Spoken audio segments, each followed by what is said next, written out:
And of course, what is happening in Nigeria today regarding the situation in River State is like an Indian proverb that said that if somebody is sleeping, really sleeping, you can easily wake up that person.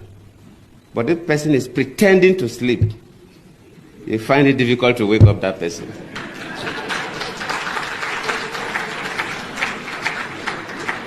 The key actors in Nigeria, from executive to the legislature, luckily Senator Binta and others are here, and the judiciary, they know the correct thing to do. But they are refusing to do it. They are pretending to sleep. And waking such a person is extremely difficult because the person knows the right thing.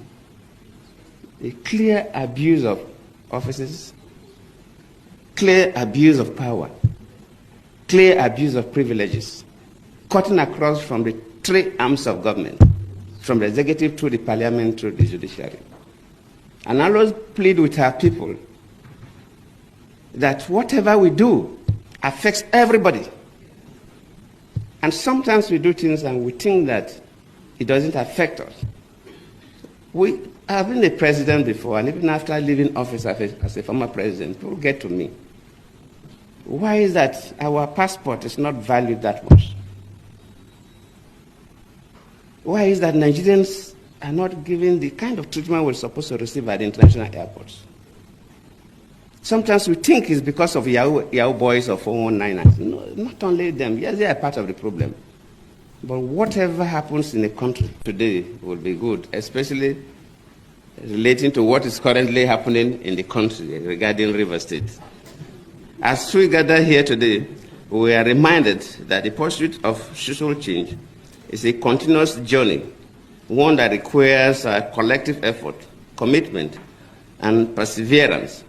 The theme of this colloquium is timely and relevant as we seek to address the present issue of our time, from inequality and bigotry to social injustice and marginalization. I believe that it is mark of good leadership and governance to be able to leverage the transformative power of diversity, equity, and inclusion for social change. As a leader, I have seen how these values can bring people together, foster a sense of belonging, and unlock the full potential of individuals and communities. And that is why till today, I think I appointed more women into office than any other president. Because the issue of inclusivity is critical. However, I have also seen... Hello, everyone. That was quite refreshing, seeing former President Goodluck Ebele Jonathan taking issues on and speaking truth to power. And what is happening in River State is something that should worry everyone. And this is not the time to sit on the fence. This is not the time to be politically correct. This is not the time to not want to say. We need to say things the way they are, because our actions and inactions are affecting us. They will affect us greatly in everything, that we do or don't do. And I was just taking notes while he was talking, where he talked about, if someone is pretending to sleep, if someone is sleeping, it's very easy to wake the person. But if someone is pretending to sleep, no matter what you do, because they are pretending, they forget that they want you to think they are still sleeping. I forget that if somebody is actually sleeping, when they touch them, the person will absolutely wake up. And so those things, it's quite difficult to get those kind of people to wake up. The three arms of government, like he did say, they know what to do, but they don't want to do it. And the whole state has been captured. We have a criminal gang, criminal enterprise in the leadership of our country. And that's one thing that we as a people have also failed to do the needful and ensure that the right people get into office. The more we stay away from politics, the more we are causing the problem. The more we refuse to participate, the more they are going to put their people in there the way they want. And so these are quite major issues, major issues that we have going on. And so we've left the executive, we left the judiciary, we left the legislative arm of government to people anyhow. They just put in their people, and now there's a complete state capture that is going on, where some people are the ones who are sort of like controlling everything that happens. Although he goes on to talk about our passport and all of that. Who is going to respect our passport? Who is going to bring in investment? Investment where there is no rule of law.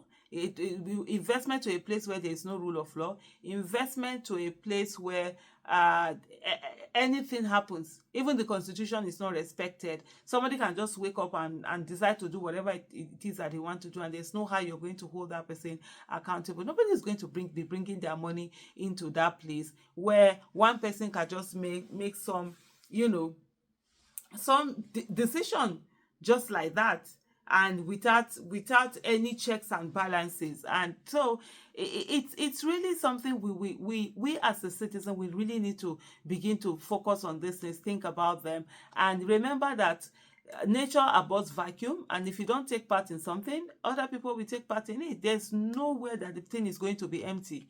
It's just this democracy that we have today. In 1999, the people that would have run for office, the politicians and co, at least when you're talking about the politicians that had value-based people that would have run for office, decided they were not going to run for office because they felt that the military was not going to leave. And that's where we've been today.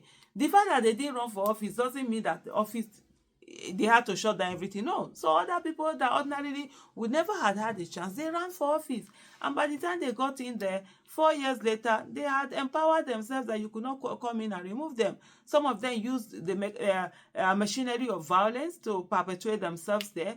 And that's what we are. That's why we have politics where election guns are given to people. And when these guns are given to people to maim, to kill, just because of election, they don't bring, all the guns are not retrieved. Some of them go on to become forces that we are battling with now, over time, all over the country, killing us and dealing with us. And yet we see the way the machinery of violence is always deployed against innocent people. And and if we just continue to look away and not do anything, we're going to be in one place, keep talking.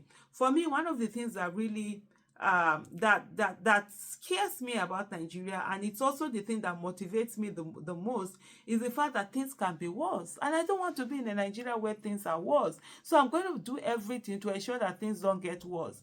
2020, we are not looking at how they used to sell things in 2020. We are not like, this was 2020, that was Buhari's second term, that was crazy. That was the worst of the worst. That we didn't know. Some people didn't think we could get worse than that. See now, 5 years later, people are saying, things were better then, things were cheaper then. We're suffering. So imagine this suffering now. In 5 years from now, we are saying that, things are better now than hey, God forbid. Like I said, it's one of the things that scares me, and it's also one of the things that motivate me, that make me want to stay on this issue. So on the issue of Nigeria, we'll continue to fight it until we get to a country where the child of nobody can become somebody without knowing anybody.